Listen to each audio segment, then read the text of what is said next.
Now, I'm not going to do anything in here. I'm just going to pick the laps that we've got in terms of what's happening here. And the most important thing that I want to now be able to focus on is what happened here. Because if I go back to making this the reference lap, you can see from this particular point here where we start to think. Now, we were gaining, and this, where the track line, where the speed trace is split, we've already deduced that is the benefit of the tow, and the tow was mega with these cars. And it was one of those things where if you lost the tow, you're like, oh, wish there was another car around.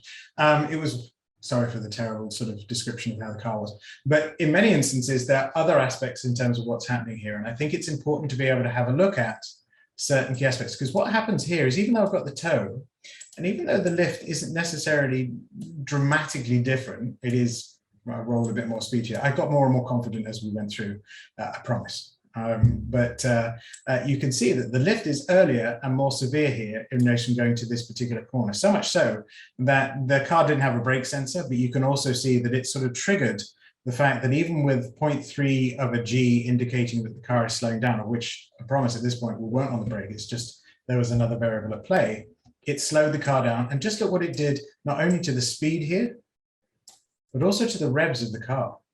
This is the same car, same track, roughly the same sort of time in the daytime, both dry sessions.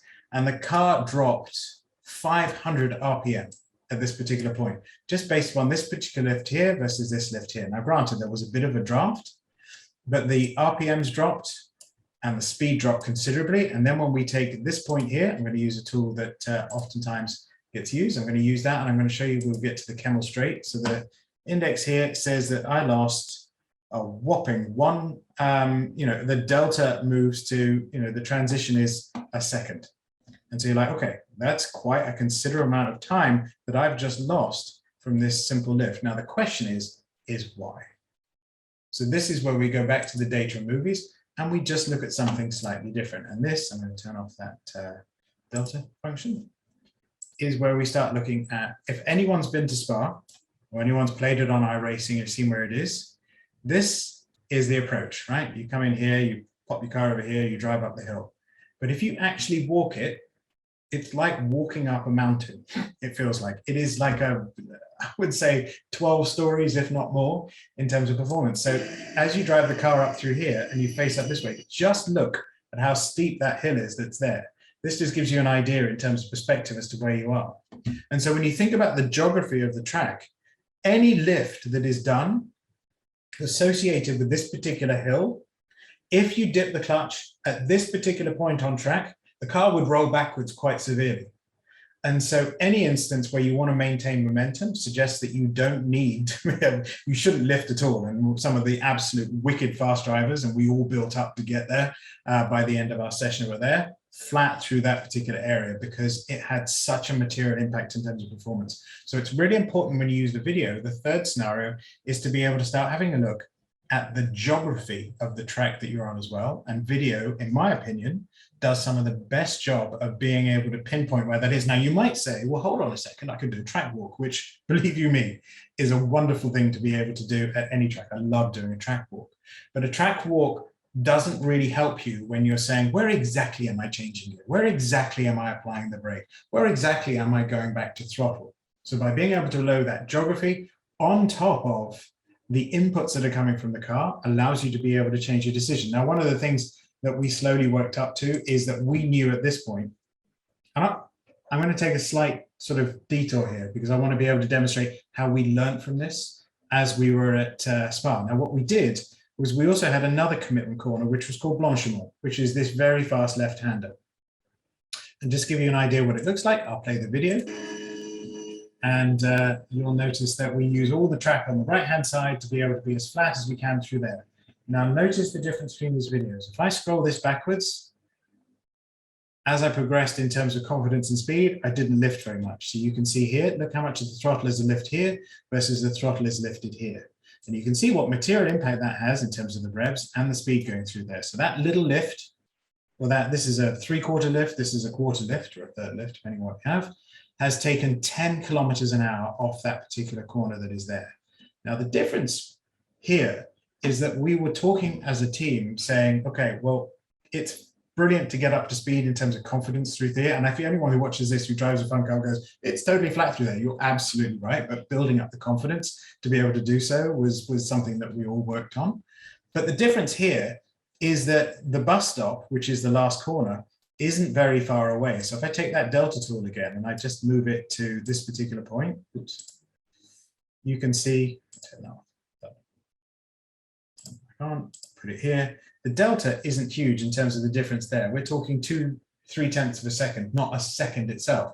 And so while we needed to build up confidence in terms of going through that particular corner, because that commitment only had a short run to the bus stop, that was a small gain. Whereas the work that we needed to do to get, oops, turn that up. The work we needed to do to get the commitment to be able to go up this, this is another great example of how steep it is. You can't even see the cars necessarily on the other side now. Over here is because of that steepness of the hill. This is where we realize that unless we figure out and work through our confidence aspect of being able to go up there every single lap, and remember, we're going to do 400 laps. That's 1 second in that stretch every single lap. It will really damage our chances of doing particularly well. So geography is very important. So with that, those are the 3 scenarios I wanted to be able to talk about today. And so just as a recap, the first is, why is it happening in relation to what's happening in front of you on track, and being able to spot if there's a car or something happening is the first thing. The second thing was looking at the line you've taken and being able to really pinpoint using the video what line you've taken to be able to deduce if you've done something which has caused you to be able to, struggle to get on the power, or you've charged a corner, you can see where it's put you on track or something like that. And then the third thing I would say is looking at geography. And with that, I'm going to stop sharing and see if we've got any questions or comments that we can answer as we go through.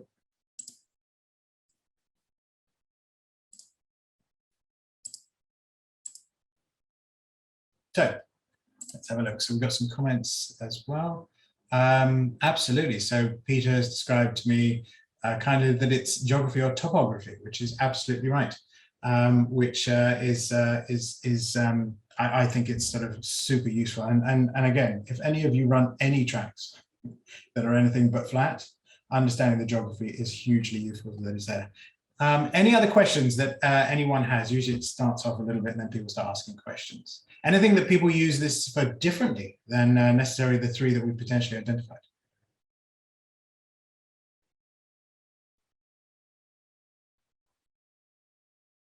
Cool. So with that, and I know we're approaching the hour mark that we have, unless we have any other questions that are coming up, that's today's webinar that is done. And thank you all very much for attending today. Very grateful for your attendance and conversation.